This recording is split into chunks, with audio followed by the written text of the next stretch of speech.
Chapter 5 verse 17 ithi khulekani ningaphezi. Khulekani ningaphezi. Ngamanye amazwi achaza ukuthi ithandaze ekseni nasebusuku. Khuleka ungaphezi. Pray for everything. Every time you pray. Like for instance, ukhulekela nje abantwana bakhe ekseni esikoleni. Ukhulekele nje kanjalo abazoyidla. Ubafundise nabo ukuthi bakhuleke, umthandazo ube into ophila ngayo. Ukuthi mawuhamba nje ngomuntu ucisha imoto nje ukuthandaza uthandaza. Umthandazo yinto yansuku zonke kusho izwi lithi khulekani ningaphezi. Sekwenzeke izinto nje encane. Wamahle grade 10. Kwaba nemfundo ufunda esikoleni sakhe. Kuthiwa izingane ziyahayiza. Izingane ziyitaba. Into eningi ongayazi ukuthi ungayithini.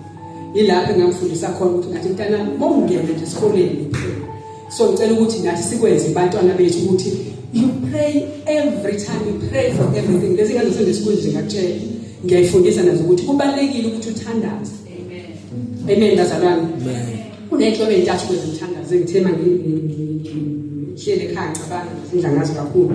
There's an ordinary prayer where you worship God. Siyabonga baba uNkulunkulu yabona uyambonga uNkulunkulu ngokuthi ubaba ukuthi uNkulunkulu. Then there's a supplication prayer. Lapho siyanxusa khona.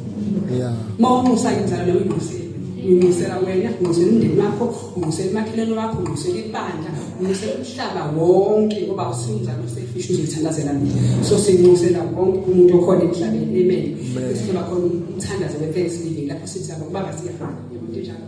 So uyambonga uNkulunkulu because if you pray with faith ukuthi uNkulunkulu into ethandazela kusenzi. So uma ngabe sizofika la umthandazo wokubonga, ubonga noma ngenzeke. Ubonga uPosi siyabonga. Hallelujah. Ubonga because akuwona amandla ethu futhi akusike alarm esifisayo ukuthi siyakwazi lokho. Awuvuki ngealarm kodwa sokumuso vila uNkulunkulu. Umbonga ngakho lokho. Umbonga ukuthi uyaphila bazalwane. Abantu abaningi bayagula baseyibedlela. Umthandazo bazalwane ukhiye ovula izinto esithandazile. Yeah.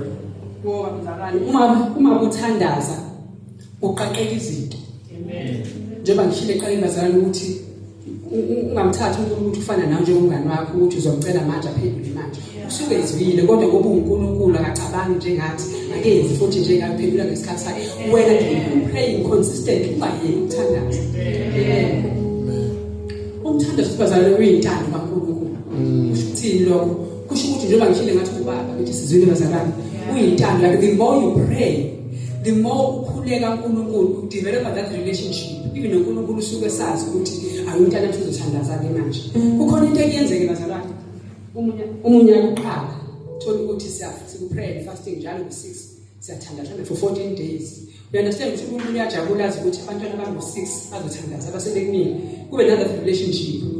Iphele prayer fasting usathandaza bazalwane. Ucabanga ukuthi baba wakho uthini nje khona. Uyajabula ngoba yena usuke sethembile sazi ukuthi my child is coming to me. Siyakhuluma naye. Uma ukhuluma naye uthandaza, that relationship iyakhula bazalwane.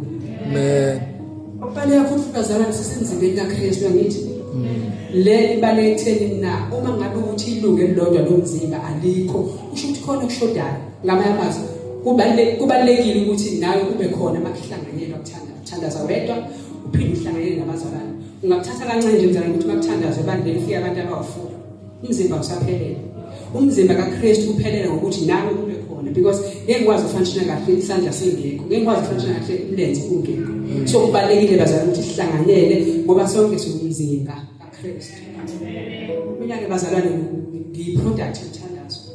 Lokho kumele ngikusho. Ngiyakhumbula ngikhulele eKlemo ngibazalwane kaDabela. Ukuthi mangivale izikole njalo uma masithatha sihambe semafama kaGogo. Gogo wayithandaza zakhe. Ngikhumbula ugogo wayithandaza ekuseni ngothi njalo ngoba siyathandana gogo wenzani kodwa into engangiyibamba ayisho ethi bese ngibeka isandla mina ethi laba abasoze basola ukuthi uNkulunkulu bami laba bazokwazi njengenkosi nomsindisi kakhulu anginakho lokuthema ngifundiswa ngabona ukuthi ugogo wayeqinisile here I am now uNkulunkulu ngamanje ngenkosi nomsindisi bami. So kubalekile bazalwane ukuthi nawe you pray for ukuthi ukhuluma amazwi ophila ngoba nezingane nazo ziyazi ziyeza isikhathi uNkulunkulu khuleka. Amen. Imanje ngathandaza ke bazalana likhulu lokho ngeke ngizomqambela ngakho. Ibandla elingathandazi alikhulu. iy'phiwo zikaMothoti sinazo sonke la kodwa ngezi zizevele ukuyezayivile because asithandaze bazalwane. So kubalekile ukuthi sithandaze because after umthandazo a miracle iyavela. Nizwile last week besikhuluma ngendaba kaLazaro, ukuvuka kaLazaro. Kuyavela ufunda la chapter yonke legcineni khona la ikhulu uLazaro ibonga uNkulunkulu ethi baba ngiyabonga ukuthi wena ubizwa njalo. Ngithe ngifunda la ncwadi ngathola ukuthi noLazaro naye uJesu uzavuke wathandaza. Wathandaza uNkulunkulu baba osezulwini. So bazalwane kubalekile ukuthi sithandaze. Amen. Okugcina ke bazalwane umthandazo ngokwami umthandazo is an investment. Shisho yilokho the more you pray uNkulunkulu uyathatha abeke. Athathe abeke. Khona la ebeka khona. Uthola ukuthi masubhekana nezimo kwenzakala kanjani ngoba pray for this now. Kodwa uNkulunkulu avela athatha abeke investment yakho athi lokho bakuthandazela nakho sengiyakunika lesine nje bazalwane. 2024 kumina uzange ngiyonyaka omuqala. Ngikhumbula nje workers training lapha amathi bafuna bele emuva esikoleni ngomgqibelo. On Thursday bathola i-email kwathiwa ungabusabuya esikoleni ngoba ukhokha. Awusabuyele rest, awunayo rest, sithatha isikole awusabuyele esikoleni uzokhokha 67,000. That is when I went to work for ngithandaza. Ngathi uNkulunkulu wami sengikhonze kangaka.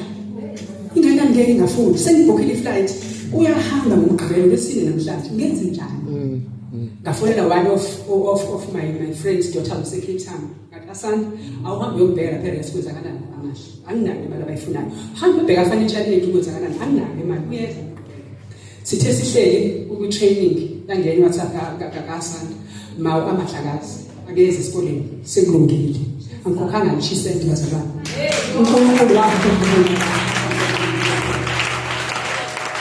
so ubazalwane kubalekile ukuthandaza because ungathandaza nje unganaki kanti uNkulunkulu uyathatha uyabeka uthatha le uthola ukuthi isikhathi uya driver nje ubona imoto akushayisa izimoto ubona iphume kanjani la uthathile from uthandazweni uinvestment yakho so uthandaza njalo ungaphezi ngoba umthandazo uyi-investment.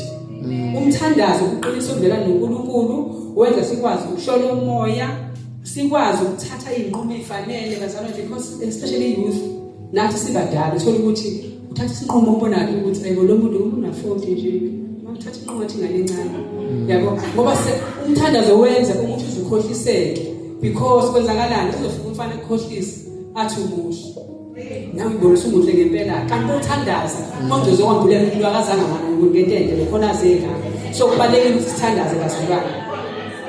Uyasiqondisa ukuthi umthandazo empilweni bazalwane inolimi esikhulumayo nakuhleka masekhuluma ngabafana abazalwane ukuze sazi ukuthi yini kumele senze yini singayenzi.